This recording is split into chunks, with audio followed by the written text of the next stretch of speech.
ये ऋषि समीक ऋषि अपने पुत्र को बोल रहे हैं, है ना प्रभु जी। अगला श्लोक का तात्पर्य और अनुवाद।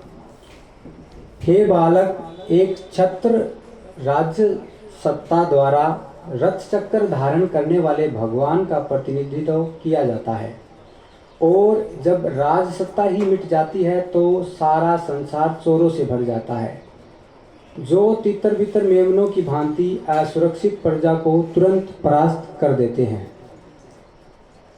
तात्पर्य। श्रीमद् भागवतम के अनुसार एक छद्म राजा परमेश्वर का प्रतिनिधित्व करता है। राजा को भगवान का प्रतिनिधि कहा जाता है, क्योंकि उसे सभी जीवों की रक्षा करने के लिए दैवी गुण अर्जित करने का प्रशिक्षण दिया जाता है।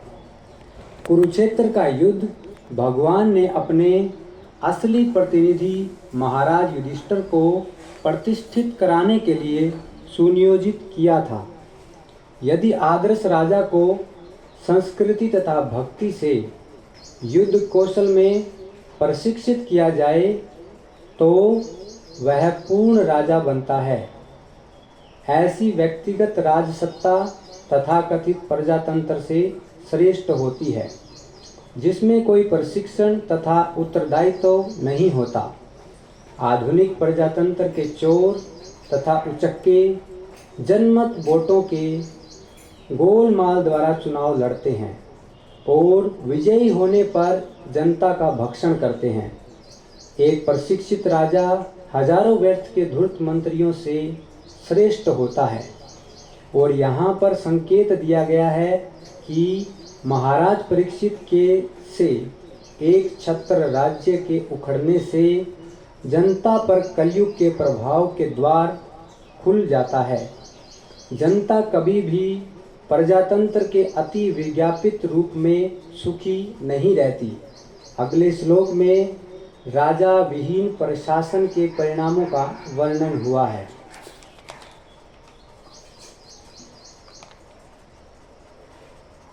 ये भी समीक ऋषि अपने पुत्र श्रृंगी को बता रहे हैं। ओम ज्ञानतिमिरान्धस्य ज्ञानाञ्जनशलाखया चक्षुरुन्मीलितं येन तस्मै श्रीगुरुवे नमः।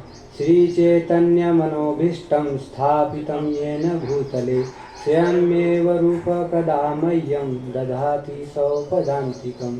वन्देऽहं श्रीगुरो श्रीयुतपदकमलं श्रीगुरून् वैष्णवांश्च श्रीरूपं सागरजातं सहगणरघुनाथान्वितं सावधूतं सावधूतं परिजनसहितं कृष्णचैतन्यदेवं श्रीराधाकृष्णपादान् सहगणललिता श्रीविशाखान्वितांश्च। हे कृष्ण करुणा सिंधो दीनबंधो जगत्पते गोपेश गोपिकाकान्त राधाकान्त नमस्तुते। तप्त कांचन गौरांगी राधे वृंदावनेश्वरी वृषभानुसुते देवी प्रणमामि हरिप्रिये। वाञ्छाकल्पतरुभ्यश्च कृपा सिन्धुभ्यैव च पतितानां पावनेभ्यो वैष्णवेभ्यो नमो नमः। जय श्री कृष्ण चैतन्य प्रभु नित्यानंद श्री अद्वैत गदाधर श्रीवासादि गौर भक्तवृंद। हरे कृष्णा कृष्णा कृष्णा हरे हरे हरे राम राम राम हरे हरे। जय श्री प्रभुपाद की जय। श्री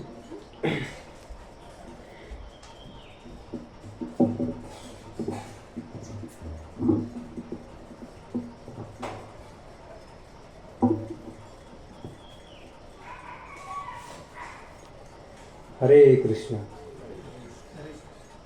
आप सभी भक्तों का धन्यवाद जो मुझे भागवतम का जो कथा सुनाने का सेवा दिया। मैं सुबह सुबह ही विचार कर रहा था और कल से परसों से 3-4 दिन से यही विचार चल रहा था कि जब कथाएं सुनाते हैं या कोई बात होती है तो बड़े लोग कथाएं करते हैं और हम लोग सुनते हैं। जैसे कि ये व्यास आसन है, तो व्यास देव का प्रतिनिधि के रूप में नियुक्त करने की वहाँ बात चल रही होती है कि आप प्रभु जी क्लास देंगे। तो पहले तो मैं बोला कि प्रभु जी देखो इस तरह से हो जाता है कि क्लास देने का योग्यता भी नहीं है, तैयारी भी नहीं है, और कहीं कहीं से क्या बोल सकते हैं वो भी विचार विमर्श नहीं कर सकते, क्योंकि भागवतम एक अमल पुराण है और इसका आस्वादन करने के लिए सभी योग्य व्यक्ति यहाँ प्रभुपाद जी की कृपा से और भगवान के आशीर्वाद से बैठे हुए हैं। और सभी आशीर्वाद करें वैष्णव लोग, तो हम सभी मिलकर चर्चा कर सकते हैं भागवतम पे। तो यहाँ पर जो मैंने प्रभुपाद जी से और गुरु महाराज से सुना है, और आइदर थ्योरेटिकल और प्रैक्टिकल, वो बताने का और चर्चा करने का हम प्रयास करेंगे एक साथ परस्पर मिलके। हरे कृष्णा। तो यहाँ पर सम्यक ऋषि जो है वो अपने पुत्र को डांटते हुए या ज्ञान देते हुए बता रहे हैं कि जैसे आपने एक सभ्य राजा को, एक अच्छे राजा को जो श्राप दिया है वो आपकी अपरिपक्व बुद्धि के कारण दिया है। हम भी संसार में आए हैं भगवान से विद्रोह करके, यही हमारी अपरिपक्व बुद्धि का एक पहला उदाहरण है।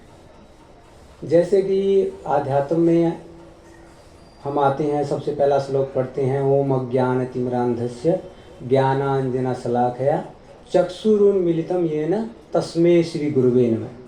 तो यहीं से ही गुरु का आवश्यकता का जो है वो गुरु की आवश्यकता की कमी महसूस होने लग जाती है कि हर व्यक्ति को ज्ञान प्राप्त करने के लिए गुरु की आवश्यकता है। और शास्त्रों में बताते हैं कि पर भावस्तावत अबोध जात, हमने इग्नोरेंस में जन्म लिया है। कोई भी व्यक्ति, मनुष्य और पशु में यही अंतर है कि मनुष्य जो है आध्यात्मिक चेतना को विकसित कर सकता है ज्ञान, शिक्षा और प्रशिक्षण द्वारा। ये ज्ञान, प्रशिक्षण और शिक्षा केवल गुरु ही प्रदान करते हैं, जो गुरु परंपरा के प्रतिनिधि, परंपरा के आचार्य होते हैं, जो गुरु परंपरा में और एक उचित संप्रदाय में परंपरा के माध्यम से हमें ज्ञान प्रदान करते हैं। तो ये भागवतम भी ऐसा ही ज्ञान है जो परंपरा से हमारे पास आ रहा है। और इसमें एक खास बात है कि जब भगवान इस धराधाम से चले गए तो सभी ऋषि लोग इकट्ठे हुए कि अब धर्म का रक्षा कौन करेगा। और उसी बीच जो है राजा परीक्षित, जिनको भगवान की व्यवस्था से श्राप मिल गया, तो जैसे कि हर एक डॉक्टर के पास अलग अलग औषधि होती है, उसी प्रकार जब परीक्षित महाराज वहाँ पहुँचे, जब परीक्षित महाराज को श्राप मिला तो परीक्षित महाराज खोजने लगे इससे निकलने का उपाय। तो हर कोई ऋषि अलग अलग मत बता रहे हैं। वैसे ही जैसे अनेक अनेक डॉक्टर अलग अलग औषधि और अलग अलग उपचार बताते हैं। और जब सुखदेव गोस्वामी आते हैं और वो कहते हैं कि आप भगवान का कथा श्रवण करो, ये सबसे दिव्य है। तो इस बात को सुन के सभी ऋषि गण जितने भी थे, कोई ऐसा ऋषि नहीं जो नहीं आया हो उस सभा में। सारे ऋषि मुनि जो भी इस धराधाम पे हैं, जो भी परलोक में, इस लोक में जो भी है, ऋषि मुनि, ध्यानी, ज्ञानी जो भी है, सब लोग उस सभा में उपस्थित थे। क्योंकि पृथ्वी के सबसे महान राजा, धार्मिक राजा, जो कि धर्म का इस तरह पालन करते थे कि कोई ना तो प्रजा दुखी है, ना पेड़ पौधे, ना पशु पक्षी, सभी लोग अपनी अपनी स्थिति के अनुसार भगवान की सेवा में नियुक्त है। और यही धर्म का परिभाषा है कि सभी लोग अपने अपने गुण और कर्मों के अनुसार भगवान की सेवा करें। प्रभुपाद जी भी अपने शिष्यों को अपने अपने गुणों के अनुसार और कर्मों के अनुसार सेवा में लगाए, और अपनी गुणों और कर्मों को सेवा में लगा के अप्रिशिएट करके, प्रशंसा करके, भक्तों को श्रेय दे के हमें और आज इस्कॉन को प्रभुपाद जी ने आगे बढ़ाया है और हम सबको यहाँ पर भागवतम चर्चा करने का और इतना सुंदर विग्रह, इतना इस्कॉन स्टैंडर्ड, शास्त्रों का रेफरेंस, अच्छा ज्ञान, सुंदर विग्रह, सुंदर प्रसाद, सुंदर एसोसिएशन और अतुल्य अदिव्य कथा श्रवण का मौका दिया है। श्री प्रभुपाद की। तो यहाँ पर जैसे ही सुखदेव गोस्वामी बोलते हैं कि ये जो ज्ञान है, आध्यात्मिक ज्ञान, भगवान श्री कृष्ण के विषय में ज्ञान, ये सुनो, परीक्षित महाराज को बोलते हैं। तो परीक्षित महाराज राजी हो जाते हैं। उनको तो पता ही होता है कि भगवान का गुणगान करता है, भगवान के भक्त रहते हैं, पहले उपाय खोज रहे होते हैं। कई बार क्या होता है कि हमें उपाय पता होता है, फिर भी हम उपाय खोजते हैं, ऐसा जनरली देखा गया है। जैसे कि भगवान श्री कृष्ण के होते हुए भी नंद महाराज जो है यज्ञ कर रहे हैं इंद्र जी का, और भी जो यज्ञ कर रहे हैं, उसके बाद भी जब वसुदेव जी यज्ञ किए थे, तो भगवान श्री कृष्ण है, भगवान ऐसी लीला रचते हैं कि पता नहीं लगने देते, और नाना प्रकार के गुण और कर्मों के अनुसार व्यक्ति कर्म करता जाता है। एक और बात आती है कि जो निकटता है वो तिरस्कार की जननी है। जैसे कि आवश्यकता आविष्कार की जननी है और variety is the mother of enjoyment, विविधता भोग की जननी है। उसी प्रकार से यह भी एक बात है कि निकटता तिरस्कार की जननी है। तो परीक्षित महाराज को तो सारा ज्ञान था, क्योंकि वो धार्मिक राजा थे, और उनके जो परिवारजन थे, जैसे युधिष्ठिर महाराज सबसे बड़े धर्म के तत्ववेता थे, धर्म के ज्ञाता थे। वो व्यक्ति विशेष से इस प्रकार डील करते थे कि पहले सहन करते थे, जब असहनीय होता था तो युद्ध करते थे, अब युद्ध से भी बात नहीं बनी तो भेद करते थे। तो उसी प्रकार उन्होंने इस धराधाम पे आचरण किया, कौरवों पांडवों के साथ रहते हुए, अब जनता के साथ रहते हुए, समाज में रहते हुए खूब सहन किया, पांडवों जितना कि कोई सहन नहीं कर सकता। पांडवों का उदाहरण, कुंती महारानी का उदाहरण सबसे अदिव्य और अतुलनीय है, क्योंकि आज तक भी ऐसा नहीं हुआ कि सभा में अपनी पत्नी को नंगा किया जा रहा है। आज तक भी हम देखते हैं इतने बड़े स्कोप में ऐसा नहीं हुआ। उस समय एक धार्मिक राजा हैं, चुपचाप बैठे हैं, बहुत सहन किया कौरवों पांडवों का, और आम जनता को और प्रजा को बहुत सहन किया। उसके बाद युद्ध का प्रस्ताव रखा। युद्ध के बाद जब भगवान श्री कृष्ण यहाँ से चले गए, जब भी ऐसे सुना कि भगवान श्री कृष्ण ऐसे चले गए इस धराधाम से, वैसे ही अपनी कुर्सी से उठ के हिमालय की तरफ बढ़ने लगे महाराज युधिष्ठिर। तो यहाँ पर जैसे ही परीक्षित महाराज को पता लगता है कि भगवान का गुणगान और भगवान का कथा सुनना है, वो कथा सुनने के लिए राजी हो गए, और सभी ऋषिगण भी इस बात से सहमत हो गए। नाना मुनि नाना मत होता है, एक मत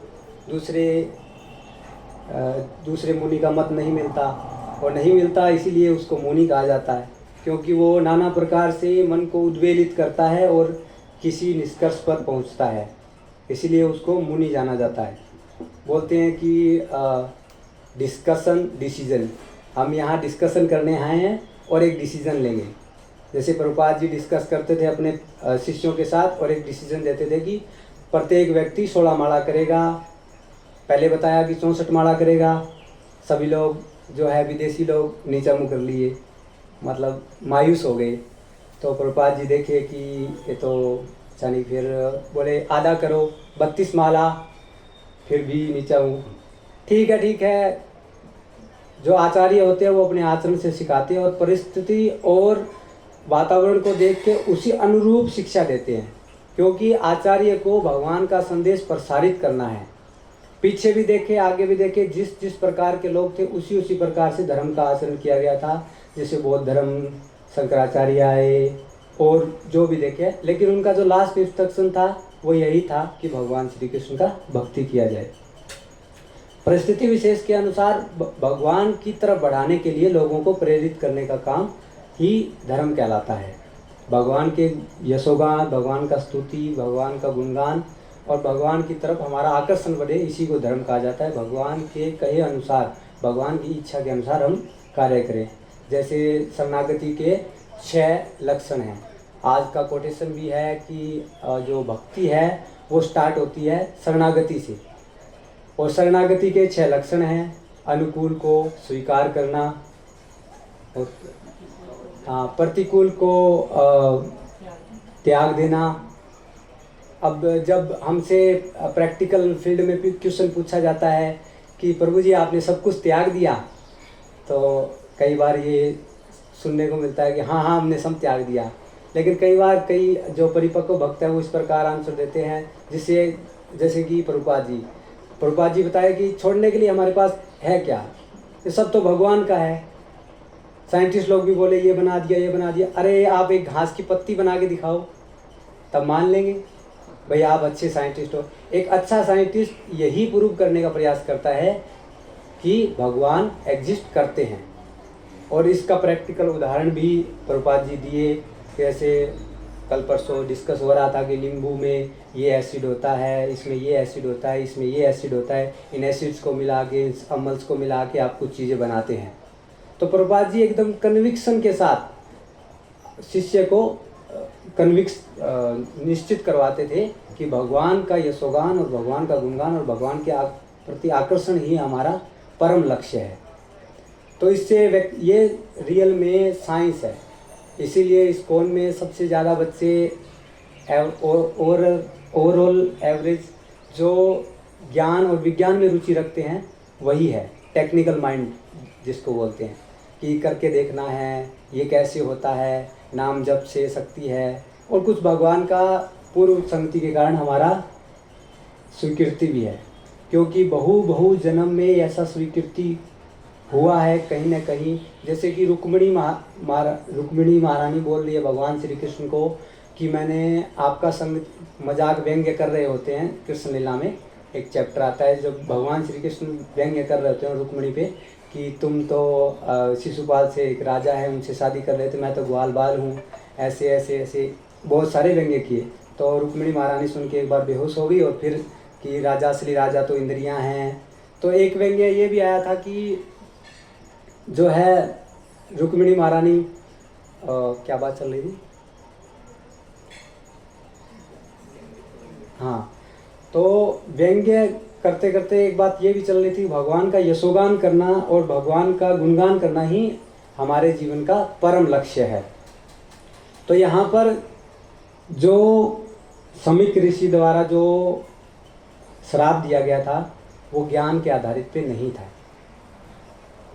और ज्ञान के आधारित पे न होने के कारण जो है श्रृंगी ऋषि का जो श्राप देना था वो ज्ञान के आधारित नहीं था। इसीलिए समीक ऋषि जो है अपने पुत्र को इस प्रकार बता रहे हैं। तो सुखदेव गोस्वामी जब परीक्षित महाराज को यह ज्ञान बता रहे हैं और सब लोग सुन रहे हैं, तो इसमें प्रभुपाद जी बताते हैं कि हम औषधि विशेष का उपयोग ना तो मित्र की सलाह से उपयोग कर सकते और ना ही जो है मनमाने ढंग से कर सकते। उसका उपयोग, औषधि विशेष का उपयोग डॉक्टर के निर्देशन में या जो दवाई के ऊपर लिखा हुआ है कि इस प्रकार जो है आपको इस औषधि का उपयोग करना है।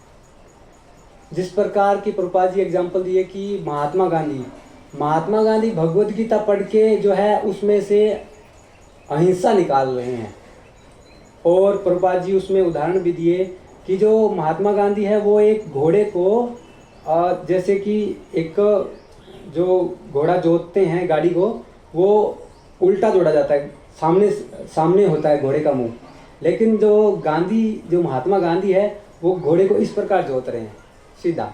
राजनीति में कभी भी अहिंसा का काम नहीं होता, अहिंसा का यूज है लेकिन प्रॉपर यूज राजनीति में नहीं है।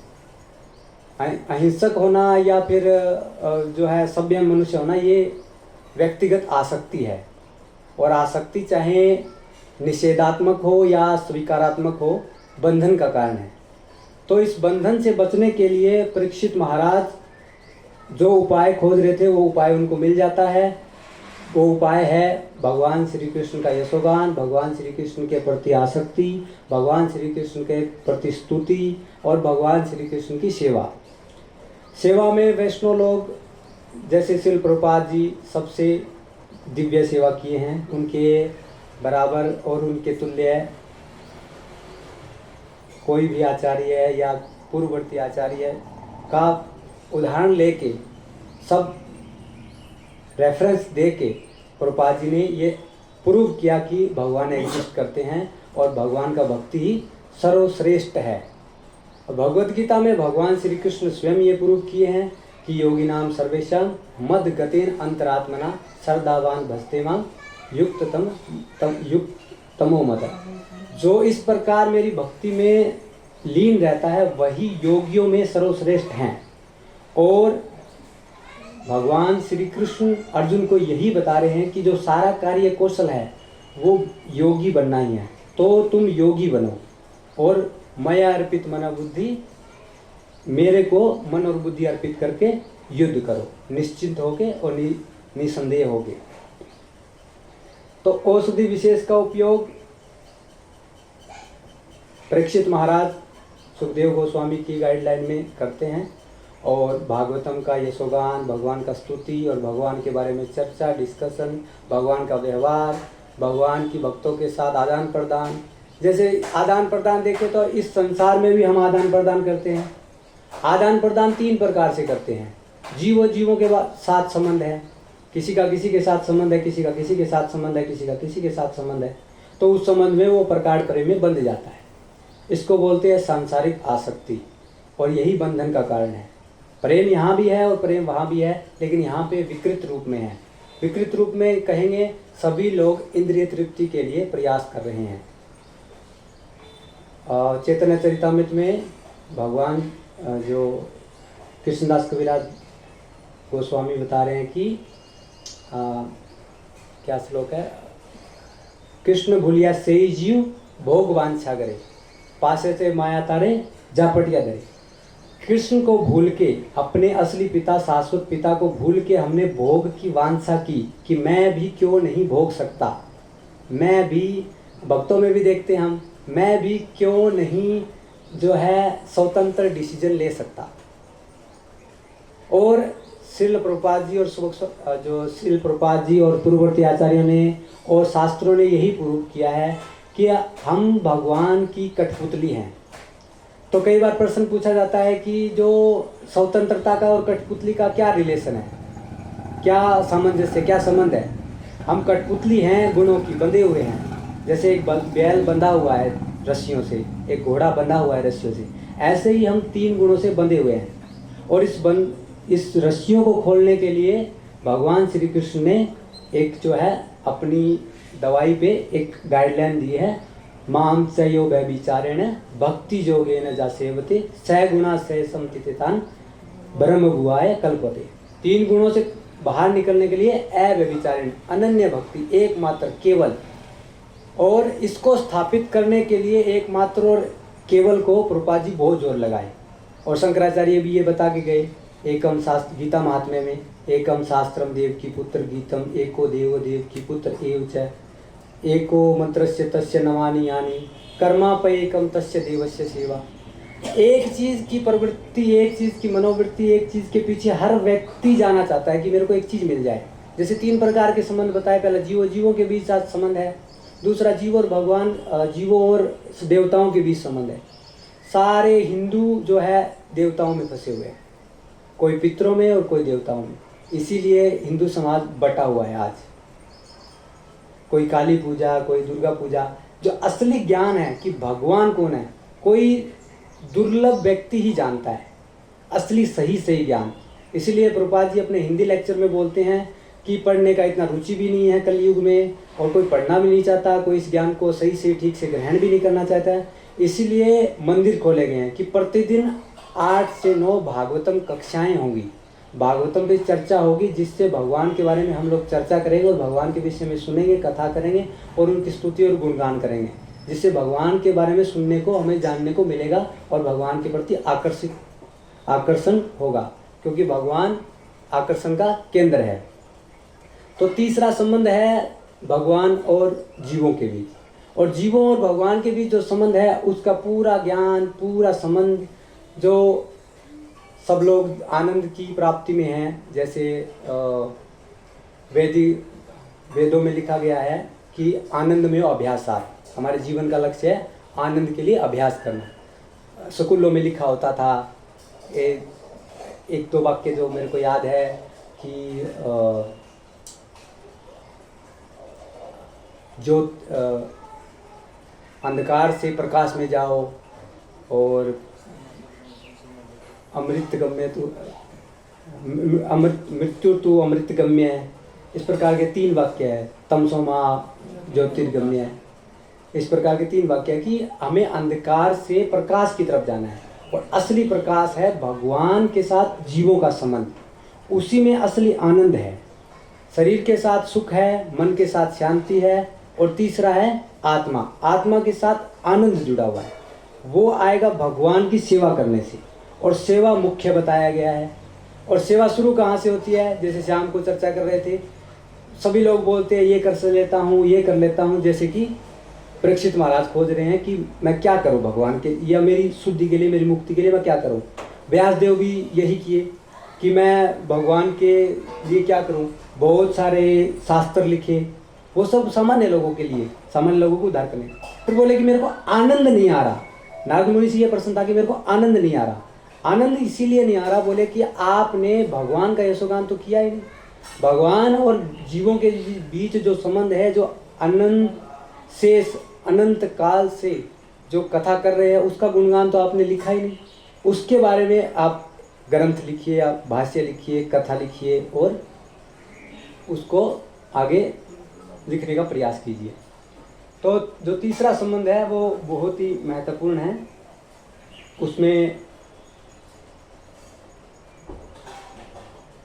सभी लोग कोशिश कर रहे हैं भगवान का कृपा प्राप्त करने के लिए, और भगवान की कृपा प्राप्त करने के लिए भगवान अपने भक्तों, जैसे समोहम सर्वभूतेषु न मे द्वेष्टि न प्रिय, उसमें आगे भगवान बोल रहे हैं कि जो मेरी भक्ति, जो मेरी सेवा तन्मयता से, निमग्नता से और अनन्य भाव से करता है, उनके प्रति मैं विशेष भाव रखता हूँ। जैसे अक्रूर जी के साथ भगवान का अलग भाव था, उद्धव जी के साथ अलग भाव था, सुदामा जी के साथ अलग भाव था, रुक्मिणी जी के साथ अलग भाव है, गोपियों के साथ भगवान का अलग भाव है। अलग अलग भाव में जैसे जैसे जैसे भगवान श्री कृष्ण कोलियापेड़ के हाथी के जो मल्ल युद्ध में प्रवेश करते हैं उस मैदान में, तो अलग अलग लोग भगवान को अलग अलग रूपों में देख रहे हैं। कोई राजा है, वो भगवान को एक अच्छे राजा के रूप में देख रहा है। गोपी है, वो भगवान को एक अच्छे बालक के रूप में देख रही है। कोई बड़ी गोपी है, वो भगवान को एक सुंदर बालक के रूप में, सुंदर व्यक्ति के रूप में देख रही है। अलग अलग लोग जो भयभीत होते, द्वेष रखते थे, वो भय के रूप में भगवान को देख रहे हैं। अलग अलग लोग अलग अलग भावनाओं से अलग अलग एक ही व्यक्तित्व को अलग अलग देख रहे हैं। तो ये भाव का आदान प्रदान विशेष भक्त के साथ विशेष रहता है, और उसमें भगवान भी इंटरफेयर नहीं करते और शुद्ध भक्त भी नहीं करते। जैसे कि श्रील प्रभुपाद जी जो श्याम सुंदर और मालती माता जी का उदाहरण है, और व्यवहार करके एक जो उचित व्यवहार के द्वारा समझाया कि आपके और भगवान के बीच ये एजाज सिगरेट का डब्बी कहाँ से आ गया, जब वो जगन्नाथ जी का विग्रह बना रहे थे। तो इसी प्रकार का जो व्यवहार है, इसी प्रकार का जो आदान प्रदान है, इसी प्रकार का जो संबंध है भगवान का और जीवों का, उन सब का व्याख्या और उन सब का परिभाषा, उन सब का आदान प्रदान श्रीमद् भागवतम और श्रील प्रभुपाद जी ने जो एक ग्रंथ दिया भगवान श्री कृष्ण की लीलाएं, उनमें है, जिससे हम व्यवहारिक रूप में रिलेट कर सकते हैं कि श्रीमद् भगवद गीता को प्रैक्टिकल में क्या है।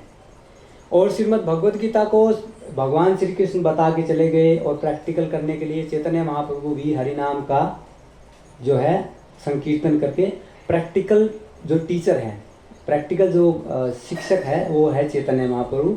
और चैतन्य महाप्रभु कलयुग में 6 अवतार में आए थे। और यहाँ पर जो तुलनात्मक दृष्टि है भगवान और भक्तों की, उनमें भावों का फर्क है, तुलना नहीं की जा सकती, क्योंकि अलग अलग भाव है हर एक भक्त का। भगवान इसमें डिस्क्रिमिनेट नहीं कर रहे। हम किसी का गाने में है, किसी का बजाने में है, किसी का नाचने में है, तो प्रभुपाद जी इस प्रकार से मोल्ड किए कि सबको बदलने का जरूरत नहीं है, डॉकटेल करने का जरूरत है, उसी को भगवान की सेवा में लगाने का जरूरत है।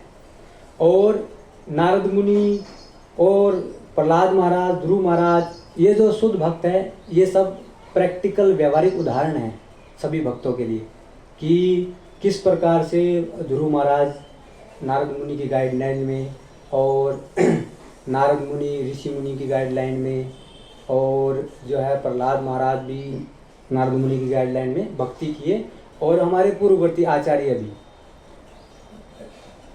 महान महान ऋषि पूर्व काल में भगवान के का यशोगान करके इस धराधाम से और इस भौतिक जगत से बंधन से मुक्ति पाए हैं। तो राजा परीक्षित की तुलना जो है सामान्य लोगों से नहीं की जाती। उसी प्रकार हम देखते हैं कि भगवान जब इस धराधाम से आते हैं तो भगवान हमारे जैसे दिखते हैं, लेकिन भगवान कभी सामान्य पुरुष नहीं है, अपौरुष्य है, असम ऊर्ध्व भगवान का एक नाम है कि उनके समान भी कोई नहीं है और उनसे बढ़कर भी कोई नहीं है। इसका प्रैक्टिकल और व्यवहारिक दर्शन हम भगवद गीता और श्रीमद् भागवतम में देखते हैं। ऐसा ज्ञान नहीं है जी भगवद गीता से बढ़कर हो, और आज तक कोई साइंटिस्ट इसको चेंज भी नहीं कर पाया। जो भी इसको चेंज करने का कोशिश किया, वो जो दवाई पे लिखा है कि इस प्रकार से दवाई लेनी है, उसका उन्होंने पालन नहीं किया। जैसे कि भगवान श्री कृष्ण बोले सर्वधर्मान परित्यज्य माम एकम शरणम व्रज, तो श्रील प्रभुपाद जी बोले कि जो भगवान बोल रहे हैं कि धर्म का पालन करो और साथ साथ बोल रहे हैं कि सारे धर्मों को त्याग दो, ये कैसे सामंजस्य बरतेंगे? तो बोले कि और बहुत सारे कैटव धर्म है, इसको भागवतम में कैटव धर्म बोलते हैं, और जो ये भागवतम है ये परम निर्मत्सरा नाम, अमल पुराण और रसिका है, रस से भरी हुई है। ये भागवतम भगवान के शुद्ध भक्तों द्वारा गाई सुनाई और चर्चा की जाती है। तो और जो बाकी धर्म है उनको छोड़ के भगवान श्री कृष्ण के प्रति, भगवान राम के प्रति, ठाकुर जी के प्रति, राधा मुरलीधर के प्रति जो हमारा आसक्ति बढ़ाए, जो सेवा आसक्ति बढ़ाए, जो स्तुति, जो अर्चन, जो स्मरण, जो श्रवण और जो भगवान का सेवा, उनकी तरफ हमको आकर्षित करे, वो कार्य हमें भक्ति में डोपटेल करना है हमारे गुण और कर्मों के अनुसार। और यहाँ पर राजा परीक्षित के द्वारा श्रीमद् भागवतम सुनने के लिए जो है रेडी हो गए, और 7 दिन के लिए परीक्षित महाराज उस सभा, उस मंच पर बैठ के सुखदेव गोस्वामी कथा का आरंभ करते हैं। ठीक है। हरे कृष्णा कृष्णा कृष्णा हरे हरे, हरे राम राम राम हरे हरे। किन्हीं का इस बीच जो चर्चा हुई, जो मेरे को याद है या जो मेरे को पता था उतना मैंने बोल दिया, और जो प्रैक्टिकल और व्यवहारिक और अव्यवहारिक जो भी रहा वो आप बता सकते हैं, कमेंट कर सकते हैं, टीका टिप्पणी कर सकते हैं और कोई सवाल पूछ सकते हैं।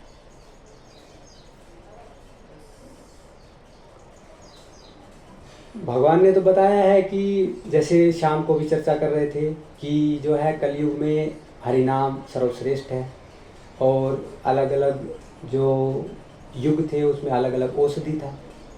कई लोग सवाल कर सकते हैं कि बुद्ध भी तो एक धर्म है, ये मुस्लिम भी तो एक धर्म है, ये जो है क्रिश्चियन भी एक धर्म है। तो श्रील प्रभुपाद जी बोलते थे हाँ वो डेफिनेटली धर्म है, आप उसमें परिपक्व अवस्था प्राप्त करने का कोशिश कीजिए, उसमें मैच्योर होने का कोशिश कीजिए। कि जैसे कि क्रिश्चियन लोग प्रार्थना करते हैं और जो मुस्लिम लोग भगवान को श्रेष्ठ मानते हैं, तो उसमें भगवान को श्रेष्ठ मानते हैं, भगवान से प्रार्थना करते हैं, और उसमें आप प्रार्थना कीजिए, उसमें आप भगवान को श्रेष्ठ मानिए, उसी में आप धर्म का पालन कीजिए, धर्म को हानि मत पहुंचाइए, धर्म के अगेंस्ट मत जाइए। और अलग अलग औषधि का आचार्यों और परंपरा के अंडर गाइडलाइंस में समुचित निर्देश में पालन करने से फल जल्दी होता है। जिस प्रकार चंदन घिसा जा सकता है, कैसे भी प्रभुपाद जी उदाहरण देते हैं, लेकिन तरीके से घिसेंगे तो जल्दी घिसा जाएगा। अदरवाइज क्या होगा, कि मछली को पानी से निकाल के सुख नहीं दिया जा सकता, पिंजरा सजा के जो है वो पक्षी को सुख नहीं दिया जा सकता। और हम सब लोग संसार में रजो और तमोगुण में सुख की तलाश में हैं, और रजो और तमोगुण से बाहर आने के लिए, सतोगुण में आने के लिए भगवान विशुद्ध सत्व के मूर्तिमान विग्रह हैं, और भगवान के शुद्ध भक्त विशुद्ध सत्व के मूर्तिमान विग्रह हैं। उनकी उपासना, पूजा और उनकी बात को मानना, उनके समुचित निर्देश में भगवान को प्राप्त करना ही असल उद्देश्य है। इसी की दिशा में प्रयास करते हुए प्रभुपाद जी सब लोगों को उचित दिशा निर्देश दिए हैं और बताए हैं कि किस प्रकार से भगवान का भक्ति होगा। और जो शिल प्रभुपाद जी ने एक डाउट जो बहुत अच्छे से क्लियर किया वो है गुरु तत्व। गुरु तत्व के बारे में प्रभुपाद जी एक भाषा में ये बोले हैं, जो भगवान की शिक्षा आपको प्रदान करे वह गुरु है। जो भगवान के पीछे पागल है वो गुरु है। जो भगवान के लिए अपना सब कुछ त्याग करने को तैयार है वो गुरु है। गुरु तत्व बहुत ही गहरा है और इसकी पूरी व्याख्या श्रीमद् भागवतम में और अन्य पुस्तकों में दी हुई है। और हम ब्रह्मांड भ्रमिते को न भाग्यवान जीव गुरु कृष्ण प्रसाद पाए भक्ति लता भी। भगवान जो प्रसन्न होके दे उसको बोलते प्रसाद, और गुरु और कृष्ण का जो प्रसाद है वो हमें भक्ति लता बीज के रूप में मिलता है, भाग्य से और कृपा से। कि शुद्ध भक्त जो होते हैं वो कृपालु होते हैं, क्योंकि ये जो कार्य है, ये जो स्पेशल जो विशेष कार्य है भगवान ने अपने भक्तों के हाथों में छोड़ दिया। आपको किसको ज्ञान देना है, किसको नहीं देना है, उसमें हस्तक्षेप नहीं करते। और उसी की दिशा में प्रभुपाद जी बहुत ही अच्छे तरीके से, सभ्य ढंग से सभी को यही दिशा निर्देश दिए हैं कि गुरु की गाइडलाइन में, अथॉरिटी की दिशा निर्देश में भक्ति जागरण करे और भगवान को प्रसन्न करने की दिशा में आगे बढ़ते रहे, धर्म का आचरण करते रहे और अपने जीवन में विशुद्ध सत्यों की दिशा में बदलाव और चरित्र निर्माण की दिशा में आगे बढ़ते रहे सब लोग। और भौतिक संसार के बंधन से छूटने की दिशा में सब लोग आगे बढ़ते रहें। एक दूसरे के सहयोग से यह पॉसिबल है, क्योंकि कलयुग में केवल संग शक्ति है और कलयुग में एक ही धर्म का चरण बचा हुआ है, वो है सत्य। सत्य आज भी जिंदा है और सत्य का चरण हम जिंदा रखने के लिए आपसी चर्चा, आपसी सहयोग से ही यह संभव है। अन्यथा कलयुग दोषों का निधि है और अस्ति एक महान गुण है, कीर्तना देव कृष्ण से मुक्त संग परम ब्रजे। और यही प्रूव करने के लिए, यही स्थापित करने के लिए चैतन्य महाप्रभु अवतरित हुए। कृष्ण वर्ण तिविश्या कृष्ण सांगा पांगा पार्षदम संकीर्तन प्राय यजंते सुमेधसा। जो मेधावान, सुमेधावान, जो परम बुद्धिमान है वो भगवान के संकीर्तन द्वारा, भगवान के यशोगान द्वारा, भगवान की जो चर्चा द्वारा भगवान की पूजा करेगा। और अतः श्री कृष्ण नामादि ना भवेत ग्राह्यम इंद्रिय सेवन मुखे ही जीवादो स्वयमेव स्फुर्तदा। भगवान की सेवा जीव से स्टार्ट होती है, जीव से यशोगान और जीव से भगवान के प्रसाद, जो प्रसन्न होके भगवान में। हरे कृष्णा कृष्णा कृष्णा हरे हरे, हरे राम राम राम हरे हरे। किन्हीं कहा कोई प्रश्न है, कोई टिक्का टिप्पणी है, कमेंट है तो कृपया करके पूरे जोश से बताइए, ताकि कुछ सुधार और कुछ आगे इम्प्रूव कर सके, प्रगति की दिशा में एक कदम बढ़ा सके।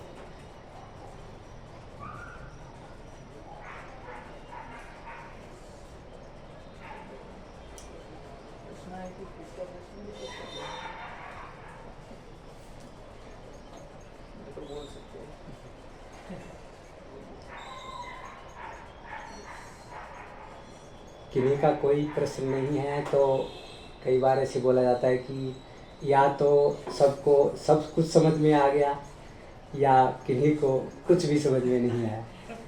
ये बात बोलने का अधिकारी नहीं है, पर जो भी है ऐसे बोला जाता है। क्योंकि आज जो सब आदर्श बातें चर्चा हुई है, हम सभी एक दूसरे के साथ मिलकर प्रयास कर रहे हैं, तो इसमें सहयोग की भावना से कथा सुनना एक बहुत ही महत्वपूर्ण विषय है। और सब लोग इसमें जो उत्साह से कथा सुने हैं, इसके लिए आप लोगों का धन्यवाद। वैष्णव की कृपा से जो भी आज बोल पाया उसमें कोई त्रुटि हो उसके लिए क्षमा कीजिएगा, और निश्चित रूप से बिना संदेह के बताने का प्रयास करें, ताकि भगवान से प्रार्थना करके और गुरु वैष्णव के आशीर्वाद से सुधार कर सकें। हरे कृष्णा कृष्णा कृष्णा हरे हरे, हरे राम राम राम हरे हरे। तो सब बताएंगे एक पॉइंट प्रभु जी को बहुत अच्छा लगा कि भगवान की कथा सुनने से ही हमारे जो आपस में संबंध है वो मधुर हो पाएंगे। कथा को श्रवण करने से, आपस में सुनने से, बोलने से, कथा बोलने से ही हमारे अंदर जो दुश्चिंता है, दुर्भावना है, दुर्विचार है, वो धीरे धीरे खत्म होगा।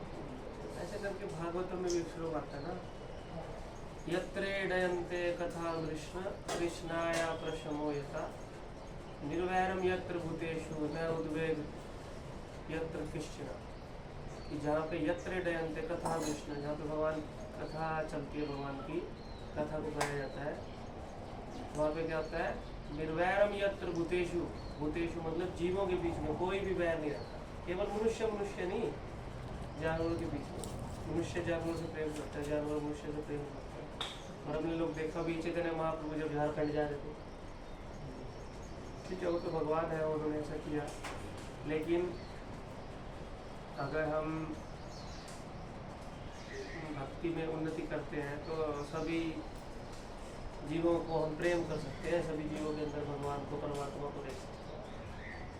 तो यत्र डयन्ते कथम कृष्णाया प्रशमो निर्वैरम यत्र भूतेषु न उद्वेग यत्र किश्चन। ना भक्तों के बीच में आपस में वैर होगा और ना ही किसी को एंजाइटी होगा जहाँ पे भगवान की कथाएं चलती हैं।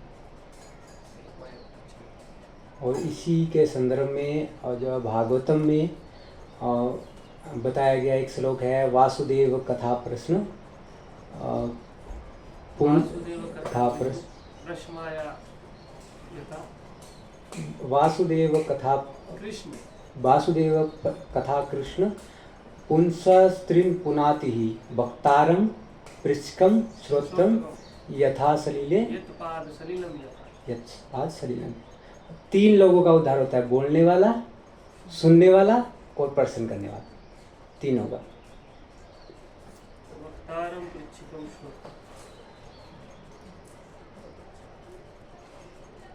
वासुदेव कथा कृष्ण पुरुषान स्त्री पुनाति, पुरुषान स्त्री 3 पुरुषों का धन है। वक्तारम पृच्छकम श्रोत्रम यत्पाद सलीलम यथा। तो मेरा हमारे नरेश प्रभु ने अपना उद्धार तो कर ही लिया, साथ साथ हमारा भी कर दिया।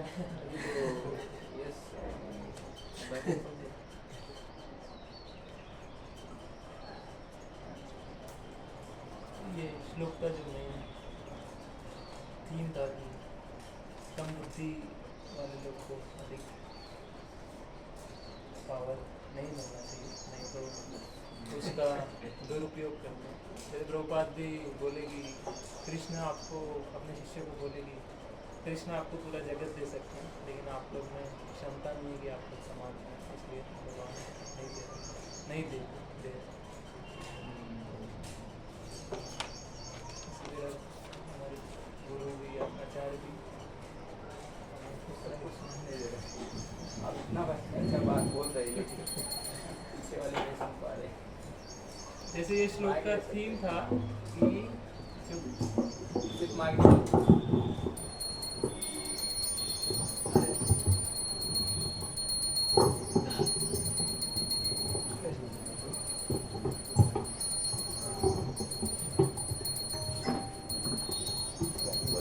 हाँ, क्षमा कीजिएगा।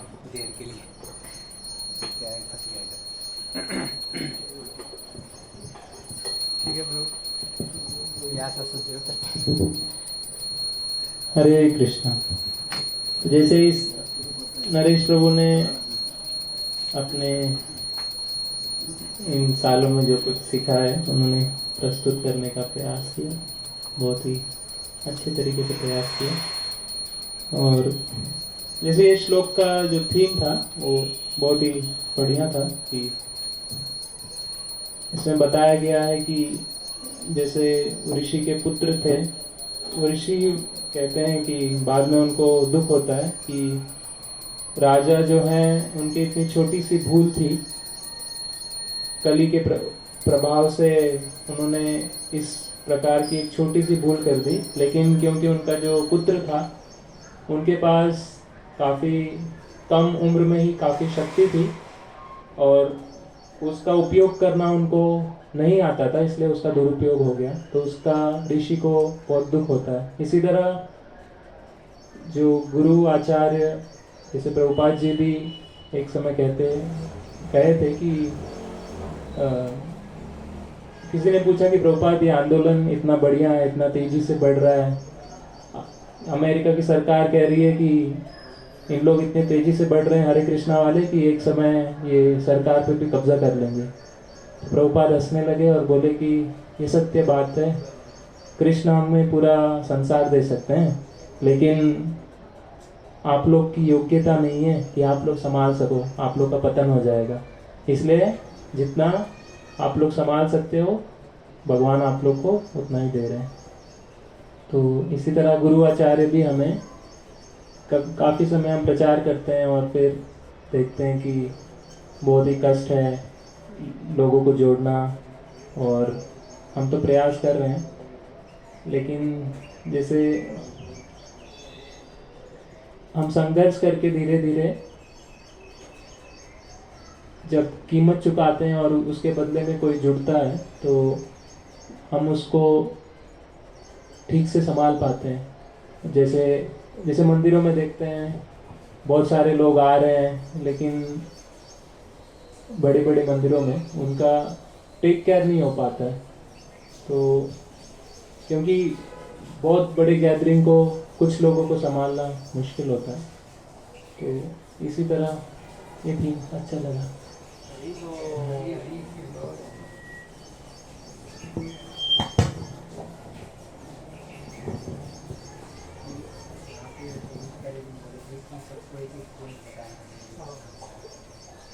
जैसे प्रभु जी ने बोला कि भगवान कृष्ण भगवत गीता में थियोरिटिकल नॉलेज दे के चले गए और महाप्रभु आए, हरिनाम संकीर्तन करके दिखाए।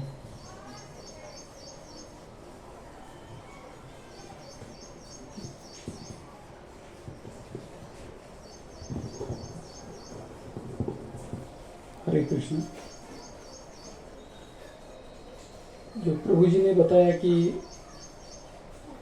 भगवत कथा